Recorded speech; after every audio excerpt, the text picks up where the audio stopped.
The Babysitter is back. Hello everyone and welcome to Movie Reviews by Josh. My name is Josh Terry and today I'd like to talk about The Babysitter, Killer Queen, which is the sequel to The Babysitter. Came out a couple years ago on Netflix. The sequel is now streaming. McGee is the director for both, and you might remember the first one. It's kind of a popular little horror movie, kind of a over-the-top horror comedy. Starred Samara Weaving, who was just in the new Bill and Ted movie. She stars as Bee, who is the babysitter referred to in the title. She's taking care of a kid named Cole, who's probably a little bit too old to have a babysitter, but is just old enough to be absolutely wowed by the fact that Samara Weaving is his babysitter.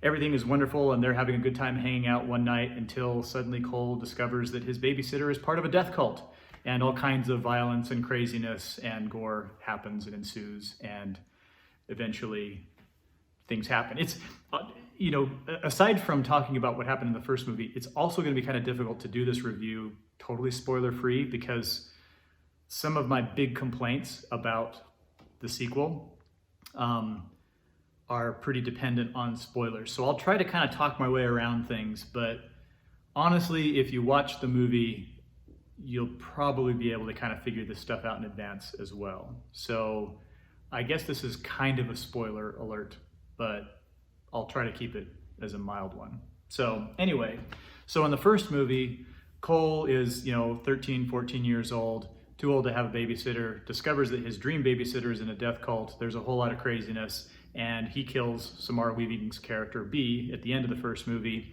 It turns out that his friend Melanie down the street is probably meant to be his dream girl, and they appear to be set for a future of happiness and life with their heads on. So that's the first movie. The second one picks up a couple of years later. Cole's a little farther down the road, but life is still kind of treating him poorly.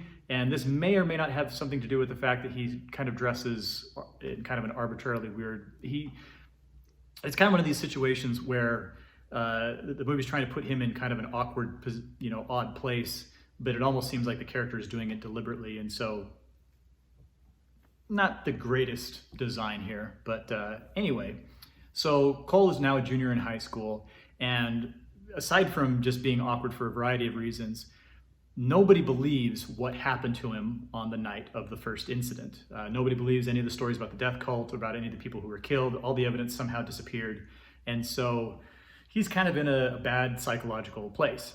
To make matters worse, he's still in touch with his friend down the street, Melanie, but she is now dating some other kind of doofus jock guy at school and doesn't seem to be as interested in him as he is in her. So they've kind of run things back a little bit. The lessons that Cole learned from the first movie don't seem to be sinking in as well for this time around, which is just kind of, with underdog movies, that's kind of what happens. Rocky had to kind of find a way to make Rocky the underdog every time, so what else is new? So even though they're not dating though, Melanie is kind of Cole's best friend, and so she winds up talking him into joining her for a party out at a place which to my eye looks like Lake Powell in southern Utah, but there might be some CGI and some other locations involved here. And that is the scene of Babysitter Killer Queen, which really tries to kind of reset things, because once they get out there, and again, this is kind of on a mild spoiler alert here, a lot of the original characters from the first movie turn out to not be dead, and they set out after Cole, and it turns out that, well, all right, so spoiler alert, Melanie is now the leader of the death cult, and she was supposed to be the sweet girl down the street in the first movie, and now they're kind of trying to make her into the new Bee. The actress, Emily Alyn Lind, who was in Dr. Sleep, really, really great actress, but it feels like they're just trying to plug her in as the new Samara Weaving Bee character. And it feels, the whole package production just kind of feels like a step down, kind of a retread. There's a lot of the same gore and violence and that kind of thing, which I think people were fans of the first time around. It wasn't really the big thing for me, but yeah, this one just doesn't quite measure up. And the biggest reason by far is that the one thing I really, really enjoyed about the first movie was Samara Weaving. And so taking her out of the equation and trying to run back kind of the same type of thing, as good as, some of the leads are, they're not Samara Weaving, and her absence is felt. So it's really, really hard to recommend this one because, now, first of all, I enjoyed the first movie. I enjoyed The Babysitter, but kind of only to a point. This is one of those movies that it's not a lowest common denominator type of thing, but a lot of the profanity and vulgarity and the dialogue is really kind of snarky and mean, and there are characters who can be likable while being really kind of profane and vulgar. You know, Ryan Reynolds is really good at this, Samuel L. Jackson's really good at that kind of thing. But a lot of the characters in The Babysitter Killer Queen are just not very likable. Even some of the lead characters are not very likable, and that makes the movie really, really hard to deal with if it's not giving you something else to make up for that lack.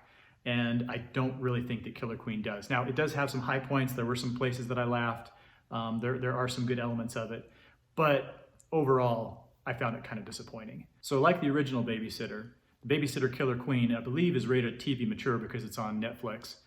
There's quite a bit of graphic violence, although it's CGI'd and cartooned up enough that it's not quite as disturbing.